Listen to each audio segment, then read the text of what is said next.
This one. Thank you for this presentation. Thank you again to Brazilian Academy of Science and University of Fival to give me the second occasion to expose my favorite topic, which is environmental virology. My Portuguese didn't increase since yesterday, so again in English. Sorry for this. Okay.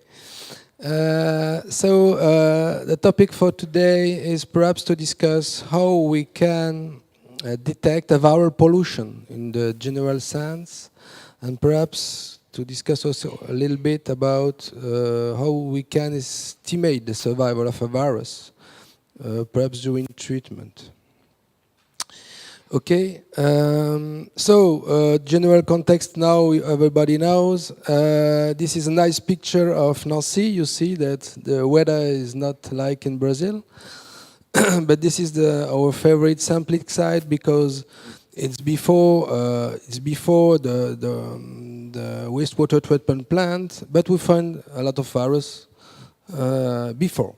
Okay, so the problem is that we have fecal pollution input in the river, and this way we have a lot of pathogenics coming with this fecal pollution inside the river, parasites, bacteria, and enteric viruses. The problem was identified 70 years ago. We discuss about today. We have high viruses in the stool. They are excreted in environment. We have low infective dose, and they are transmission to human through food, drinking water. And the main action should be avoid this fecal pollution. This is the first action. Perhaps by putting wastewater treatment plants. Usually we have, let's say, 1 or 2 log reduction by a classical biological treatment for viruses.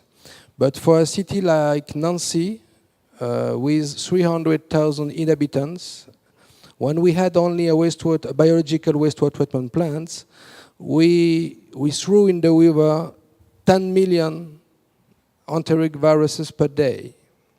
So it's a lot of virus going through the river. And then, of course, if we cannot avoid the pollution, then you have to put viral inactivation treatment, which are efficient. And usually, disinfection process should at least achieve 4 log reduction for enteric viruses. And then you have to prove that you have this action. Okay, the main target already knows. We discussed yesterday about norovirus, hepatitis A, E virus, rotavirus, other viruses, and perhaps all the time we have new virus coming, and all the time we ask, okay, how can we detect these viruses in the environment, and what is the survival of such virus in the environment? So again, this question arises all the time for flu or other viruses. We already saw the structure of these viruses yesterday. Okay, just this table to show you the concentration of viruses we can find in the wastewater of different countries. You see adenovirus 10 to 4, 10 to 7 genome copy per 100 mL. River water 10 to 10 to 4 genome copy per 100 mL. So a lot of viruses in the rivers, at least in Spain. The same in the US, Japan, 10 to 3 to 10 to 5 adenoviruses.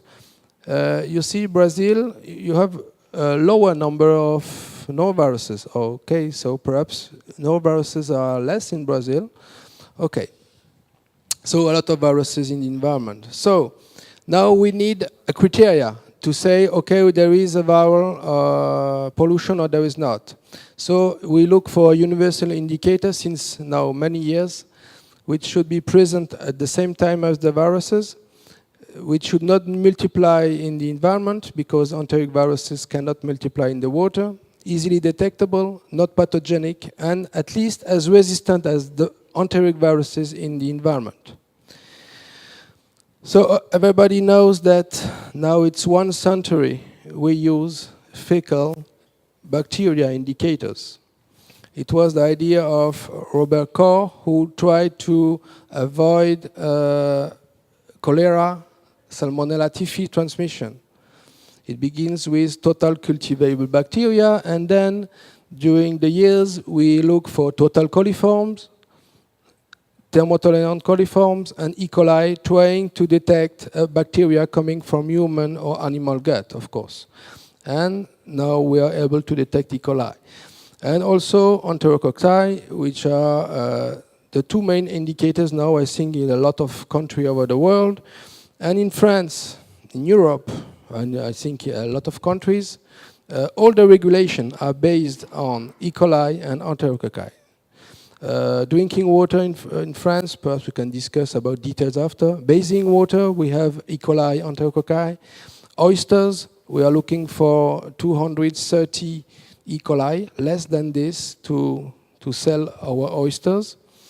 So everything is based on these indicators. So what are the limits? The limits, it works quite well. This is the first thing we have to say. It works well. But the survival is lower than the pathogenic viruses.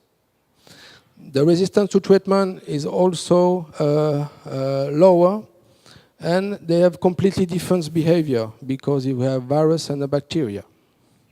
So this means, so it's very important conceptually to say that E. coli and enterococci are indicators of fecal pollution, recent fecal pollution.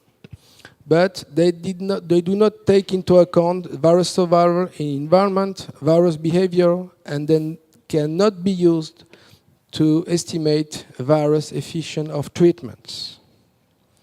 So this is the idea. When you have a high level of enterococci and E. coli, there is no need to look if there are parasites. There is no need to look if there are enteroviruses. They are. So perhaps in this case, don't put the money to make a lot of analysis, but put the money to decrease the fecal pollution.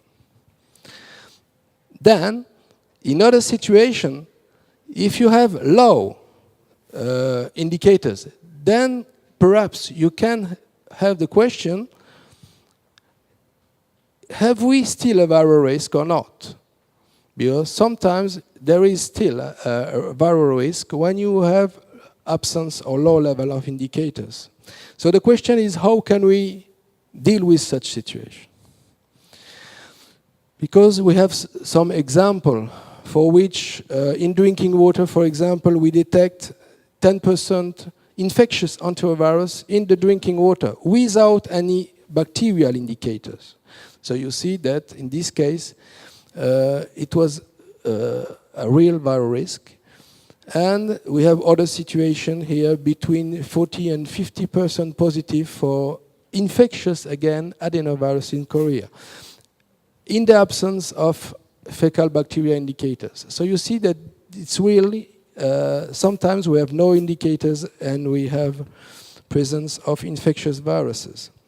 And all the outbreaks we discussed yesterday comes from this, because we have no indicators, but we have still viruses in different samples, tap water, raspberries, oysters, and so on.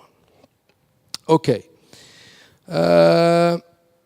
Now, why we observe such outbreak? I just say it's because the microbiological criteria, when you have high level, we have a risk. When you have low level, sometimes also. So, the European Union decided that when the method of detection of virus will be okay, then we will make some regulation on viruses. But at the moment, they are not, especially for mollusks, oysters. Okay, so now go to the two questions. Are the tools for detecting viruses enough developed to define criteria and regulation? And how can we select a good model to describe viral survival? Okay. So, diagnostic tool for viruses. I already said a few words yesterday. We make effort to try to get a method. We first of all target norovirus, hepatitis A virus. The matrices which were defined in outbreaks were the first matrices which were used to develop the method. The only method which can be used, because we saw yesterday that norovirus are not cultivable, no cell line available, so we should use molecular biology method. There is no other choice. And then we have now this standardized method to detect viruses in all these matrices. Okay, the method is now available. What is the problem? Just a few slides to show you this method. We perhaps can discuss after about the details, but we have in this standardized method you have protocols to extract viruses, to concentrate virus from water, to extract the nucleic acid, and to detect by real-time PCR with a lot of control. So this was made by the European Committee of Normalization. But there is a but.